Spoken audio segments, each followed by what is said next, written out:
Hi, this is Avery with our Visual Brains We Move series. Today we are working on an activity that helps integrate laterality with directionality and is great for common letter reversals. So you'll translate the loop on the letter stem to the corresponding body part. So B, D, P, Q.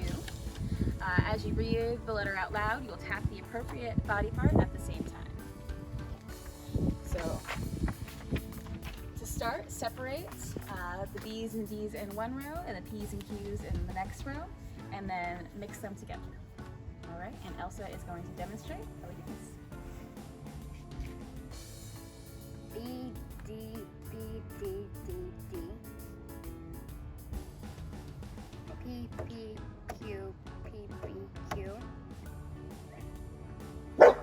B. For more fun activities, you can join us at our Visual Brain at www.ourvisualbrain. P. Thanks for watching. Q.